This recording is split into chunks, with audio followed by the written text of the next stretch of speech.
इस वीडियो का उद्देश्य अकाउंट्स को सिर्फ एक थ्योरी सब्जेक्ट की तरह पढ़ाना नहीं है। यहाँ कॉन्सेप्ट्स को इस तरीके से समझाया जाएगा कि आपकी अकाउंट्स पर पूरी पकड़ और मास्टरी हासिल हो। अरे मनन भैया, कॉन्सेप्ट वीडियोस बनाओगे तो व्यूज थोड़े ना आएंगे। क्योंकि मैं वीडियोस व्यूज़ के लिए नहीं, बच्चों को पढ़ाने के लिए बनाता हूँ और ये मेरा प्रोफेशन नहीं, पैशन है।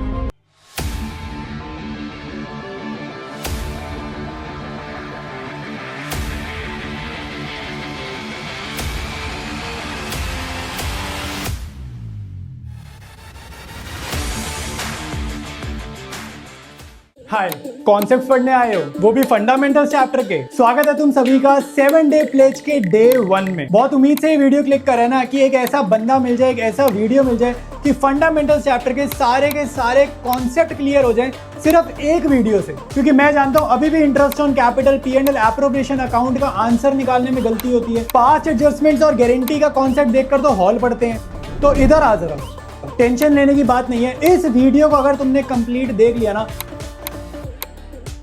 तो फंडामेंटल्स चैप्टर के मेरी गारंटी है, और मैं सिर्फ ऐसे बोलने वाली गारंटी नहीं देता। अगर तुम वीडियो देखोगे ना, तुम्हें पता चल जाएगा कि इस वीडियो के बाद तुम्हारे फंडामेंटल्स के सारे कॉन्सेप्ट्स क्लियर हो जाएंगे। बेशक ये कॉन्सेप्ट वीडियो तुम्हारे को थोड़ा सा लंबा लगेगा, लेकिन इसको करने के बाद तुम फंडामेंटल चैप्टर के क्वेश्चन पता है कैसे बनाओगे? ऐसे। एवरीवन वेलकम बैक, और मैं हूं आपका अपना मनन भैया। तो सबसे पहला काम तुमने करना है, चैनल की प्लेलिस्ट चेक करनी है, क्योंकि हो सकता है अब तक 7 डे प्लेज सारी की सारी आ चुकी हो। और आज की इस वीडियो की ना सिर्फ एक रिक्वायरमेंट है तुम्हारी साइड से, और कॉपी पेन निकालने की जरूरत नहीं है। सिर्फ और सिर्फ ध्यान से तुम्हारे को सुनना है, सारी चीजें तुम्हारे को समझ में आ जाएगी। मैं पूरी की पूरी मेहनत कर रहा हूं, सिर्फ मुझे तुम्हारी साइड से तुम्हारा अटेंशन चाहिए। लिखना भी नहीं है, सिर्फ आराम से सुनो। और स्टार्ट करते हैं हम आज की इस क्लास। तो सबसे पहले तो तुम्हारे को समझना है पार्टनरशिप डीड के बारे में, क्योंकि यहां हमारे को आता है बोर्ड्स में 1 नंबर का MCQ। तो तुम्हारे लिए ये जानना बहुत जरूरी है कि अगर पार्टनरशिप डीड क्वेश्चन में नहीं है, यानी कि पार्टनरशिप डीड साइलेंट है, तब ट्रीटमेंट क्या करते हैं। तो मेरे पीछे तुम्हारे को दिख रहा है बहुत सारी चीजें। जब भी क्वेश्चन साइलेंट हो तो इसमें से क्या चीज देनी क्या नहीं देनी ये अभी समझ लो। इंटरेस्ट ऑन कैपिटल नहीं देना, ठीक है, 0%। इंटरेस्ट ऑन ड्रॉइंग्स चार्ज नहीं करना, 0%। सैलरी कमीशन चार्ज नहीं करना, 0%। ठीक है। इंटरेस्ट ऑन लोन में यहां पर बच्चे फंसते हैं, जो तुमने हमेशा से याद किया हुआ ना 6%, ये कब देना ये जरा समझ लो। आपको इंटरेस्ट 6% सिर्फ तब देना है अगर जो लोन है उसका नेचर क्या हो, लायबिलिटी नेचर हो। अगर लोन का नेचर एसेट नेचर है तो वहां पर आपको इंटरेस्ट देना है 0%। तो भैया ये एसेट और लायबिलिटी नेचर का क्या मतलब है? तो मेरे भाई, लायबिलिटी नेचर का मतलब है फर्म के पॉइंट ऑफ व्यू सोचो कि फर्म के ऊपर कर्जा है या नहीं है। अगर फर्म के ऊपर कर्जा है और पार्टनर ने वो कर्जा फर्म के ऊपर चढ़ाया है, तब जो हम इंटरेस्ट पे करते हैं, देखो जब हम पे कर्जा होता है ना, हम ब्याज देते हैं, तो उस पे इंटरेस्ट लगेगा 6%। अब इसी में दूसरा एग्जांपल ये होता है कि फर्म ने कर्जा पार्टनर के सर पे चढ़ा दिया, तो ऐसे केस में ये वाला जो लोन है ये फर्म के पॉइंट ऑफ व्यू से एसेट नेचर है। तो यहां पर अगर क्वेश्चन साइलेंट है तो जो हमें पार्टनर से इंटरेस्ट मिलना है उस पे इंटरेस्ट नहीं लगेगा, 0%, अगर क्वेश्चन साइलेंट है तो। अब समझेंगे हम लोग P&L एप्रोप्रिएशन अकाउंट के बारे में। सबसे पहले तो तुम्हें पता होना चाहिए कि तुम्हारे को क्वेश्चन में जो नेट प्रॉफिट गिवन है उसमें से कुछ चार्जेस माइनस करने हैं या नहीं करने। चार्जेस का मतलब होता है वो चीजें जो हमारे को P&L अकाउंट में भेजनी चाहिए थी।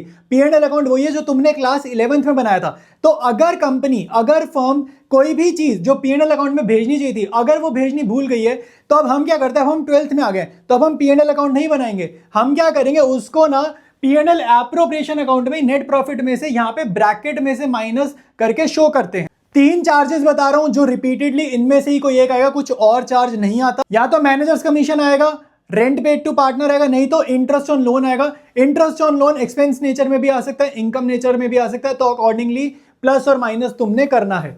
अब दूसरी इंपॉर्टेंट चीज, P&L एप्रोप्रिएशन में ना, एप्रोप्रिएशन वर्ड का एक तो तुम्हें मीनिंग याद रखना है, और क्योंकि तुमने बोर्ड का पेपर देना है तो याद रखना फॉर द ईयर एंडेड वाली लैंग्वेज लिखनी मत भूलना, नहीं तो तुम्हारे मार्क्स कट सकते हैं। तो एप्रोप्रिएशन का मीनिंग होता है ये वाला जो नेट प्रॉफिट कंपनी ने कमाया है या फर्म ने जो कमाया है, इसमें से पार्टनर को क्या क्या चीजें एप्रोप्रिएट करी जा रही हैं। क्वेश्चन अगर बोलेगा कि IOC दो, सैलरी दो, कमीशन दो, तो ही दोगे तुम। अपनी मर्जी से किसी भी पार्टनर को इन तीनों में से कुछ भी नहीं देना। यहां पे तुम्हारे को दिख रहा है रिजर्व। देखो क्वेश्चन में कभी कभी बोलते हैं create 10% reserve of net profit. बहुत ध्यान से सुनो मैंने क्या बोला, create 10% reserve of net profit.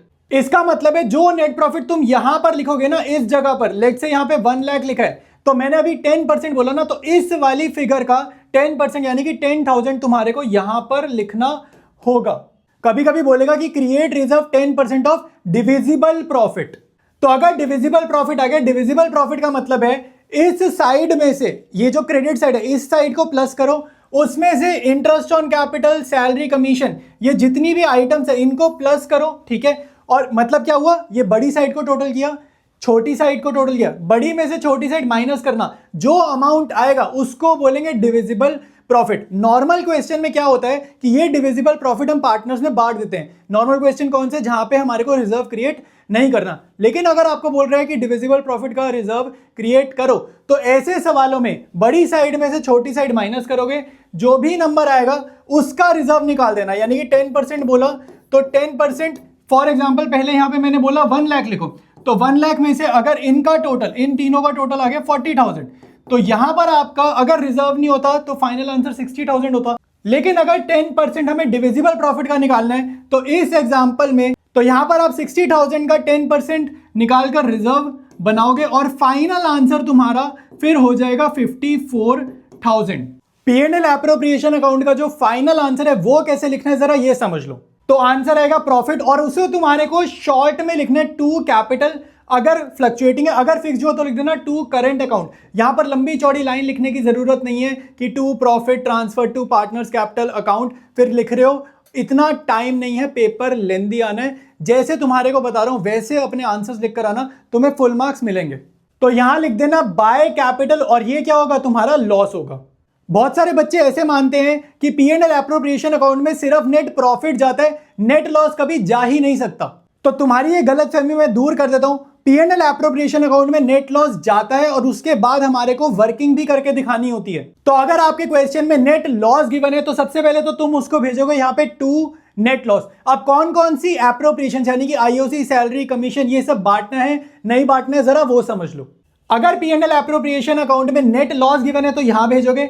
इसके बाद IOC, सैलरी, कमीशन बिल्कुल भी नहीं प्रोवाइड करनी पार्टनर्स को। लेकिन अगर क्वेश्चन में इंटरेस्ट ऑन ड्राइंग्स की परसेंटेज गिवन है तो उसको यहां पे जरूर से लिख देना। और ये दोनों करने के बाद एक बार यहां पे नेट लॉस लिखना, एक बार यहां पे IOD लिखना। इन दोनों को करने के बाद ये ऑब्वियसली तुम्हारी बड़ा आएगा और IOD का नंबर छोटा आएगा, तो तुम्हारा फाइनल आंसर क्या आएगा, बाय कैपिटल। और ये फाइनल लॉस पार्टनर्स में बांट देना उनकी प्रॉफिट शेयरिंग रेशियो में। तुम्हारे P&L एप्रोप्रिएशन अकाउंट में एक वेरिएशन और आती है, उसे समझते हैं जरा। एग्जांपल देखो ध्यान से, तीन पार्टनर्स हैं A, B, C, तीनों की कैपिटल गिवन है 1 लाख, 2 लाख, 4 लाख।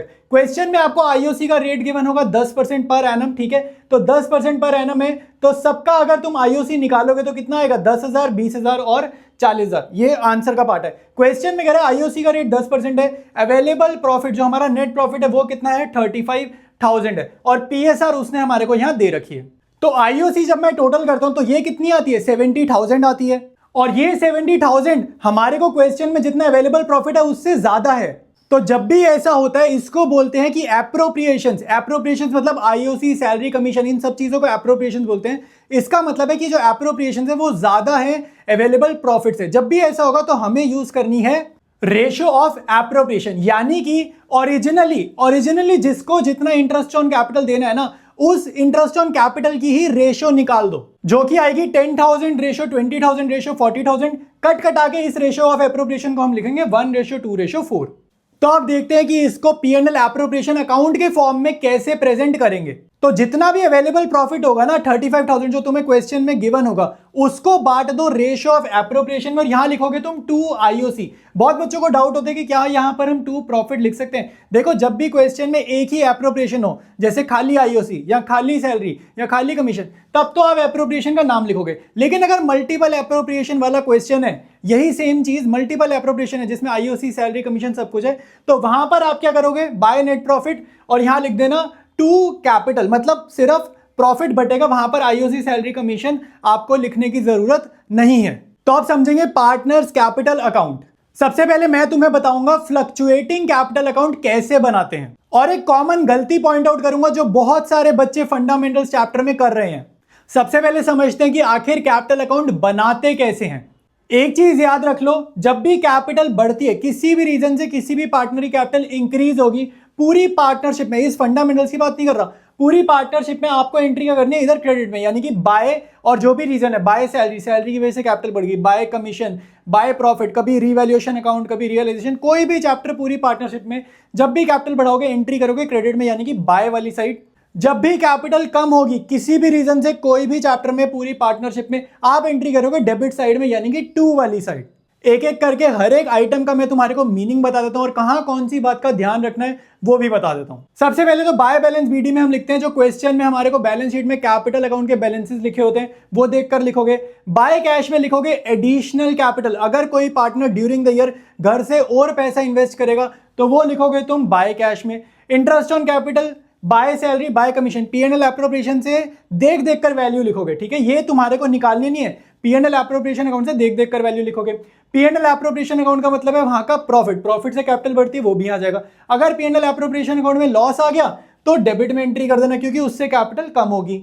देखो डेबिट में ना ये दोनों चीजें बहुत ध्यान से देखना, इसमें बच्चे बहुत ज्यादा कंफ्यूज होते हैं। एक है टू कैश, एक है टू ड्रॉइंग्स। जो टू कैश है ना वो है drawings against capital. Drawings against capital क्या होता है मेरे भाई, कभी कभी तुमने देखा होगा क्वेश्चन में कि भाई पार्टनर ना, उसे लगता है कि उसने बिजनेस में ज्यादा पैसा इन्वेस्ट करा हुआ है, उसकी इन्वेस्टमेंट ही ज्यादा है, तो वो उसको विड्रॉ कर रहा है थोड़ा सा कि भाई मैंने फालतू पैसा बिजनेस में लगाया हुआ, इतनी जरूरत नहीं है। ये जो ड्रॉइंग्स लिखा है ना ये होती है ड्रॉइंग्स अगेंस्ट प्रॉफिट। इसका मीनिंग ये होता है कि हर बिजनेसमैन, इवन तुम हो चाहे मैं हूं कोई भी हो, जो भी बंदा काम करता है वो काम किस लिए करता है, ताकि बिजनेस से पैसा निकाले और अपना घर चला पाए। तो जो हम थोड़ा थोड़ा ड्राइंग्स करते हैं ना उसे बोलते हैं drawings against profit. Drawings against profit show करते हैं टू ड्राइंग से।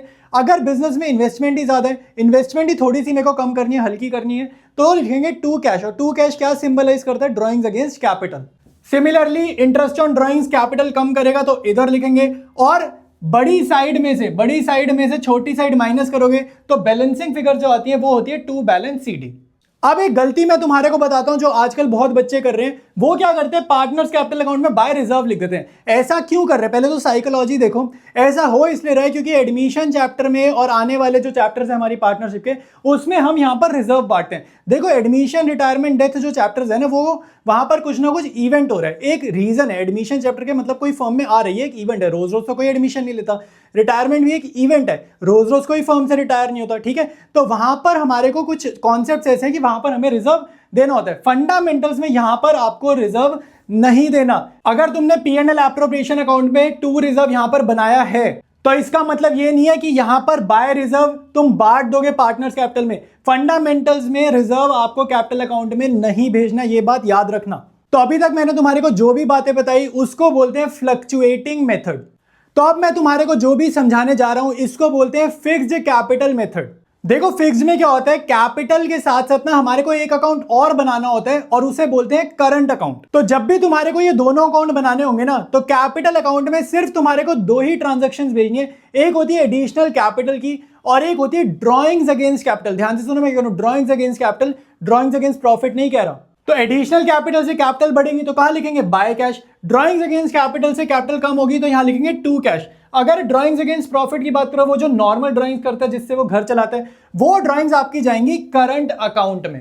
तो कुछ इस तरीके से तुम्हारा करंट अकाउंट दिखने वाला है। सिर्फ ये दो ट्रांजैक्शंस तुम्हें ऊपर भेजने जो मैंने तुम्हें अभी बताई, उसके अलावा सारी चीजें तुम्हें भेजनी है करंट अकाउंट में। लॉजिक सेम रहने वाला है, कैपिटल जब भी बढ़ेगी या करंट अकाउंट जब भी बढ़ेगा एंट्री करनी है क्रेडिट में। कैपिटल जब भी कम होगी या करंट अकाउंट जब भी कम होगा एंट्री तुम्हें करनी है डेबिट साइड में। एक जरूरी बात, करंट अकाउंट का बैलेंस कभी तुम्हारा डेबिट में खुलेगा, कभी तुम्हारा क्रेडिट में खुलेगा। तो कब कहां खोलने वो जरा समझते हैं। अगर तुम्हारे क्वेश्चन में बैलेंस शीट कुछ इस तरीके की दिखती है तो जितनी भी चीजें लायबिलिटीज में जाती है ना वो जाती है क्रेडिट साइड में। जरा देखते हैं क्रेडिट साइड मतलब बाय बैलेंस बीडी, ये देखो क्रेडिट में है, और बाय बैलेंस बीडी ये 10,000 देखो करंट अकाउंट में ए का। अगर तुम बी को ध्यान से देखो तो ये एसेट्स में लिखा है, इसका मतलब है इसका जो ओपनिंग बैलेंस है डेबिट है करंट अकाउंट में। यानी कि तुम्हारे को बी को करंट अकाउंट की डेबिट साइड में शो करना है to balance b d. Interest on capital को निकालने से रिलेटेड एक बड़ी काम की चीज मुझे तुम्हारे को बतानी है। देखो आईओसी हमेशा ओपनिंग बैलेंस पे निकालते हैं, तो ये जो पॉइंट है ना, ये जो पहला पॉइंट है ये लिखा है फ्लक्चुएटिंग मेथड से रिलेटेड। फ्लक्चुएटिंग मेथड का मीनिंग है कि वो मेथड जहां पे सिर्फ एक ही अकाउंट खुलता था और उसका नाम था कैपिटल अकाउंट। और जब हम बात करते हैं फिक्स कैपिटल मेथड की, फिक्स कैपिटल में का मतलब क्या है कि कैपिटल ही आपकी फिक्स है, तो इसका मतलब वहां पे ओपनिंग बैलेंस और क्लोजिंग बैलेंस आपका सेम ही रहेगा, अनलेस मतलब अगर क्वेश्चन में ड्रॉइंग्स अगेंस्ट कैपिटल या एडिशनल कैपिटल गिवन है तो ऐसे क्वेश्चन में भी आपको क्लोजिंग से ओपनिंग फॉर्मूला से निकालना पड़ेगा। फिक्स्ड मेथड में भी क्लोजिंग कैपिटल से ओपनिंग कैपिटल निकालने के लिए ड्रॉइंग्स ऐड करते हैं, प्रॉफिट माइनस करते हैं। ये फॉर्मूला तुम्हारा यूज होगा 99% केसेस में फ्लक्चुएटिंग मेथड के अंडर। अगर फिक्स मेथड का क्वेश्चन है ना तो आपकी जो क्लोजिंग कैपिटल है वही तुम्हारी ओपनिंग कैपिटल होती है, और बहुत रेयरली तुम्हारे फिक्स कैपिटल के क्वेश्चन ऐसे होते हैं जहां पे आपको ड्रॉइंग्स अगेंस्ट कैपिटल हो। तो अगर ऐसा क्वेश्चन आया तो आपको ड्रॉइंग्स वहां पर ऐड करनी है क्योंकि वो ड्रॉइंग्स अगेंस्ट कैपिटल है, और अगर एडिशनल कैपिटल है तो उसको सब्ट्रैक्ट करेंगे अगर अवेलेबल है तो, ठीक है। अदरवाइज फिक्स मेथड में क्लोजिंग और ओपनिंग तुम्हारी सेम ही रहती है। तो अब हम आ गए हैं एडजस्टमेंट टेबल सीखने के टाइम पर, यानी कि पास्ट एडजस्टमेंट टॉपिक। अगर वीडियो यहां तक देख रहे हो तो नीचे अपनी अटेंडेंस जरूर लगाना और अपने दोस्तों के साथ इस 7 डे प्लेज को शेयर जरूर करना। बहुत बच्चे पास्ट एडजस्टमेंट के क्वेश्चन से ही घबराते हैं, तुम टेंशन ना लो, तुम्हारा भाई आ गया, अब तुम्हारे को ये एडजस्टमेंट टेबल बनाना बहुत आसान लगने वाला है। एडजस्टमेंट टेबल में ना 2 केसेस हैं जिसपे आपको क्वेश्चन आता है, दोनों में डिस्टिंक्शन समझ जाओगे ना तो पूरा पास्ट एडजस्टमेंट का टॉपिक तुम्हारा बहुत आसान हो जाएगा। सबसे पहले तो ये समझो क्वेश्चन में गलतियां क्या क्या गिवन होती हैं, क्योंकि जो वो गलती करेगा तुम्हारा काम है उनकी गलतियों को, यानी कि जो क्वेश्चन में गलतियां गिवन है उसको सही करना। अब सबसे पहले यहां पर मैंने लिखा है interest on capital. Interest on capital का मीनिंग ये है कि कभी कभी क्या होता है इंटरेस्ट ऑन कैपिटल ना हम पार्टनर को ज्यादा दे देते हैं, कभी कभी क्या होता है हम इंटरेस्ट ऑन कैपिटल पार्टनर को कम दे देते हैं, कभी होता है कि इंटरेस्ट ऑन कैपिटल पार्टनर को देना चाहिए था हमने दिया नहीं, कभी होता है कि नहीं देना चाहिए था हमने आईओसी उसको फिर भी दे दिया। तो आपको ये सारी गलतियों को ना ठीक करना है। अब तुम खुद सोचो, अगर मैंने आईओसी दे दिया, अगर मैंने किसी को इंटरेस्ट ऑन कैपिटल दे दिया और पार्टनरशिप डीड साइलेंट थी, तो अब मैं इस गलती को ठीक कैसे कर सकता हूं? तो मैं इस गलती को ठीक कैसे करूंगा? आईओसी वापसी लेके। तो जितना भी इंटरेस्ट ऑन कैपिटल वापसी लेना है ना, जिस जिस पार्टनर से वापसी लेना है आप उसका अमाउंट लिखो। जैसे 5000 लेना है तो अमाउंट लिखो और ब्रैकेट लिखो, मतलब माइनस, मतलब मैं उससे पैसा वापसी ले रहा हूं। सिमिलरली मैं 5000 इससे ले रहा हूं, सी से भी 5000 ले रहा हूं। ये वैल्यूज इमेजिनरी लिखे ताकि तुम्हारे को समझ में आए। अब जब मैंने इन तीनों से 15000 ले लिए तो 15000 आए किसके पास? अगर पार्टनर से पैसा मैंने वापस लिया तो आया किसके पास? फर्म के पास, यानी कि दुकान के पास। तो फर्म में तुम लिख दोगे 15000 रुपए, लेकिन पॉजिटिव में, ये याद रखना क्योंकि फर्म के पास तो पैसा आया है ना। सेम लॉजिक से तुम क्वेश्चन में गलती ढूंढोगे कि सैलरी देनी है या नहीं देनी, कमीशन देनी है या नहीं देनी। अकॉर्डिंगली तुम पैसा पार्टनर को दोगे, और अगर पैसा पार्टनर से वापसी लेना तो तुम पैसा पार्टनर से वापसी लोगे। रूल सिर्फ एक ही याद रखना है, अगर पार्टनर में अमाउंट माइनस हो रही है तो फर्म में प्लस कर देना, अगर पार्टनर में अमाउंट प्लस कर रहे हो तो फर्म में माइनस कर देना। तो मैंने यहां पे कुछ इमेजिनरी वैल्यूज ले लिए। तो अब तुम्हारे को last step past adjustment table को फिनिशर, जो लास्ट स्टेप है, आपने क्या करना है? फर्म के कॉलम का टोटल करना है। अगर पॉजिटिव है तो उसे प्रॉफिट समझ के पार्टनर्स में बांट देना, अगर लॉस है तो उसे घाटा समझ के, नुकसान समझ के वो भी पार्टनर्स में बांट देना। देखो अब ऐसा होता है इसलिए क्योंकि जब हम फर्म के कॉलम का टोटल करते हैं ना तो हमें यह पता चलता है कि फर्म के पास पैसा कितना है। अब फर्म के पास जितना भी पैसा हो, फर्म वो पैसा अपने पास रख के करेगी कि यार फर्म है किसकी? पार्टनर्स की है। तो फर्म वही पैसा क्या करती है? पार्टनर्स में बांट देती है उनकी प्रॉफिट शेयरिंग रेशो में। तो अब 30,000 फर्म बांटेगी प्रॉफिट शेयरिंग रेशो में। प्रॉफिट शेयरिंग रेशो जब भी क्वेश्चन साइलेंट हो, पार्टनरशिप डीड साइलेंट हो, तब लेते हैं इक्वल। और जब 30,000 फर्म ने बांट दिए तो फर्म के पास तो कुछ नहीं बचा ना, यानी कि फर्म का बैलेंस कम हो गया, तो फर्म में नेगेटिव 30,000 आपने लिखना है। लास्ट स्टेप है, जितने भी कॉलम्स तुमने बनाए हैं उनको टोटल कर दो। हमेशा याद रखना फर्म के कॉलम का टोटल आएगा 0, यानी कि निल। पार्टनर्स के कॉलम का टोटल अगर पॉजिटिव आएगा तो जर्नल में क्रेडिट, अगर किसी पार्टनर के कॉलम का टोटल नेगेटिव आया तो जर्नल में डेबिट। दूसरी इंपॉर्टेंट चीज, जो जर्नल है वो फेयर वर्क है, और जो एडजस्टमेंट टेबल है ये तुम्हारा वर्किंग नोट में जाएगा। तीसरी इंपॉर्टेंट चीज, अगर क्वेश्चन में कैपिटल्स आपके फिक्स्ड हैं तो जर्नल में करंट अकाउंट वर्ड यूज करना। अगर क्वेश्चन साइलेंट है, तुम्हें नहीं पता कि फिक्स्ड है या फ्लक्चुएटिंग है, तो तुम्हारी जर्नल में कैपिटल अकाउंट वर्ड यूज होगा। पास्ट एडजस्टमेंट में जो दूसरा वेरिएशन है और जो मोस्ट इंपॉर्टेंट वेरिएशन है वो ये है कि आपके क्वेश्चन में ना 2 अलग अलग प्रॉफिट शेयरिंग रेशियोज गिवन होंगी। जब भी 2 अलग अलग प्रॉफिट शेयरिंग रेशियो गिवन होती है ना तो तुम्हारे को, जैसे मैंने अभी समझाया ना, वैसे तो करना ही करना है। मतलब नीचे वाला देखो सारा सेम है पहले जैसा, बट लेकिन पहला स्टेप तुम्हारे को क्या करना है? प्रॉफिट टेकन बैक वाला। प्रॉफिट टेकन बैक वाला स्टेप सिर्फ तब करते हैं अगर क्वेश्चन में दो अलग अलग रेशो या फिर प्रॉफिट बढ़ गया हो किसी गलत रेशो में, यानी कि किसी डिफरेंट रेशो में।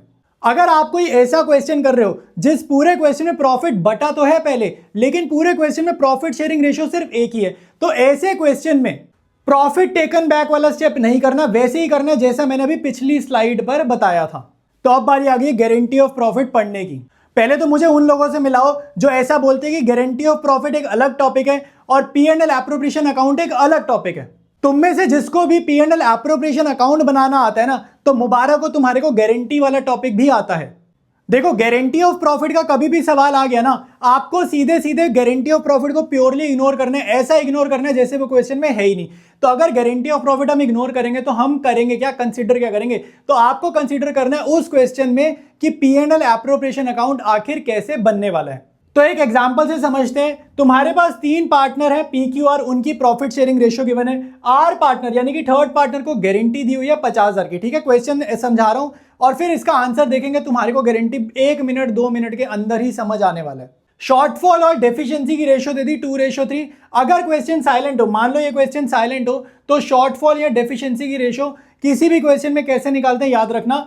आर को अगर गारंटी दे रही है ना, तो आर की रेशियो हाइड करो, यानी कि यहां से आर की रेशियो हाइड करो। तो अब जो तुम्हें PSR दिख रही है ना 5:4, यही तुम्हारी शॉर्टफॉल या डेफिशिएंसी की रेशियो हो जाएगी। क्वेश्चन में अवेलेबल प्रॉफिट कितना है, 3,50,000। तो सबसे पहले गारंटी को इग्नोर करके इसका P&L एप्रोप्रिएशन अकाउंट बनाते हैं। तो गारंटी ऑफ प्रॉफिट को टोटली इग्नोर करके P&L एप्रोप्रिएशन अकाउंट तुम्हारा कुछ ऐसा दिखेगा। तो अगर तुम ध्यान से देखोगे तो अब हमारे को मेन गारंटी का काम स्टार्ट करना है और आर की रेशियो, आर का प्रॉफिट देखो 35,000 है, जबकि इसकी गारंटी कितनी है, 50,000 है। तो 50,000 इसको देने दे, मतलब कंपनी ने इसको प्रॉमिस किया, वादा किया कि आर भाई हम तेरे को 50,000 रुपए देंगे हर साल, लेकिन हमने इसको रियलिटी में कितने दिए, हमने इसको दिए 35,000। तो वादे के अनुसार 15,000 की कमी है और वही कमी को बोलते हैं डेफिशिएंसी। तो वादे अनुसार 15,000 इसको दे दिए जाएंगे ताकि आर के पास टोटल 50,000 हो जाए और ये 15,000 लेगा ये डेफिशिएंसी की रेशो, जो कि क्वेश्चन में मेंशन है 2:3। तो 15,000 का जब आप 2:3 में बांटोगे तो ये डेफिशिएंसी पूरी कौन कर रहा है, ये कमी पूरी कौन कर रहा है, P और Q। तो 15,000 को 2:3 में बांटोगे तो 6,000 P के कम होंगे, 9,000 Q के कम होंगे। अगर क्वेश्चन में डेफिशिएंसी की रेशो ना होती ना, तो ये 15,000 2:3 में नहीं निकालते हम P और Q के, ये हम निकालते 5:4 में। तो फाइनल आंसर तुम्हारा कुछ ऐसा दिखेगा। अब बोर्ड्स में ना एक वेरिएशन और बहुत ज्यादा आती है और वो है ये। देखो होता क्या है कि पार्टनरशिप ना वो स्टार्ट ही साल के बीच में कर देगा। यूजुअली आपकी जो पार्टनरशिप होती है ना, वो एक रनिंग बिजनेस होता है। रनिंग बिजनेस मतलब 4-5 साल 10 साल से चलता हुआ आ रहा है।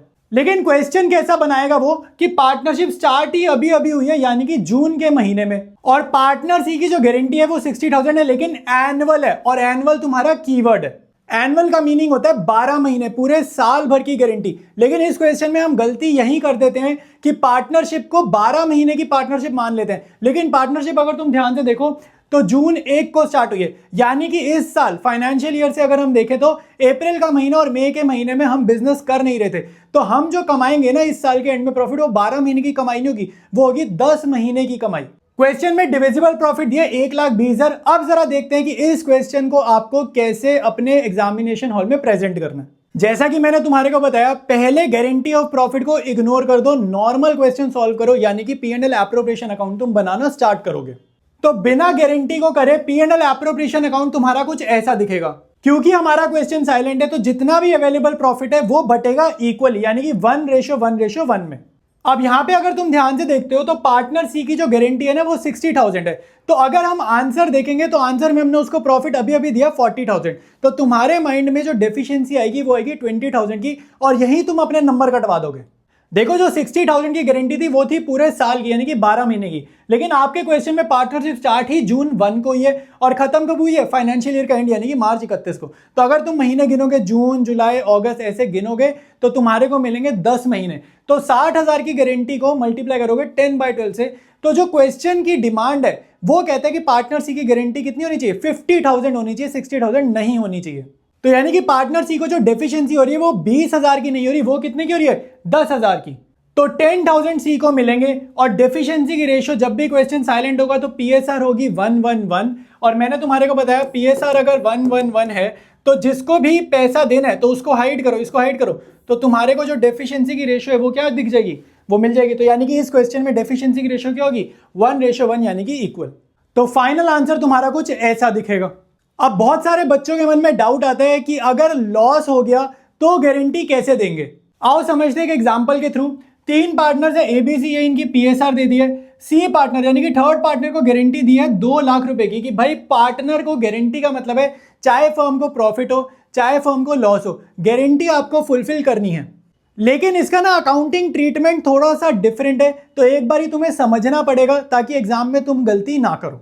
तो हमारे क्वेश्चन में लॉस है 22 लाख का और गारंटी है 2 लाख की। देखो इसमें अप्रोच ये होती है कि P&L एप्रोप्रिएशन अकाउंट में ना लॉस जाके चुपचाप बांट दो। मैंने तुम्हारे को हमेशा बताया गारंटी का क्वेश्चन कैसे सॉल्व करना है, जैसे वो गारंटी का क्वेश्चन है ही नहीं, यानी कि हमें बनाना है सिंपली एक P&L एप्रोप्रिएशन अकाउंट।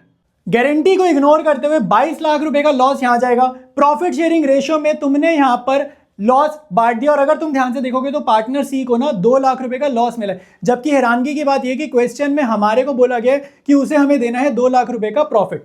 देखो मुझे अब सी को देने हैं 4 लाख रुपए। ये 4 लाख रुपए कैसे आए ये समझो जरा। हमारे को क्वेश्चन में बोल रहे हैं कि आपको उसको देना है 2 लाख रुपए का प्रॉफिट। प्रॉफिट का मतलब है कि 2 लाख रुपए का पॉजिटिव नंबर देना है, लेकिन लॉस हो गया क्वेश्चन में। तो और हमारे को प्रेजेंट कैसे करना है, आपको प्रेजेंट कैसे करना है कि पहले आप P&L एप्रोप्रिएशन अकाउंट में लॉस दे दो सभी पार्टनर्स को गारंटी को इग्नोर करते हुए। तो उस चक्कर में हुआ क्या, पार्टनर सी के पास चला गया 2 लाख रुपए का घाटा। अब इमेजिन करो अगर जीरो यहां पर है, जीरो यहां है तो 2 लाख नेगेटिव यहां होगा। तो मुझे सी को यहां नहीं रखना था, मेरे को रखना था जीरो के ऊपर 2 लाख पॉजिटिव पे, और वो कहां है, जीरो से नीचे 2 लाख नेगेटिव पे। तो यहां से यहां तक यानी कि 2 लाख रुपए दूंगा तो जीरो पे आएगा, और फिर 2 लाख और दूंगा तब वो जाके 2 लाख की गारंटी पे आएगा। तो मुझे उसको 4 लाख देने ताकि वो -2 लाख से पहुंच पाए +2 लाख पर। अब इसको हम अपने आंसर में प्रेजेंट कैसे करेंगे, एक जर्नल एंट्री के थ्रू। जर्नल एंट्री तुम्हारे सामने है। अब ये समझा देता हूं ये बनी कैसी। जिसको भी पैसा देना हो, जिस भी पार्टनर कैपिटल बढ़ानी हो, उस पार्टनर को करते हैं क्रेडिट, और जिस भी पार्टनर की कैपिटल को कम करना होता है उन पार्टनर के कैपिटल अकाउंट को जर्नल में कर देते हैं डेबिट।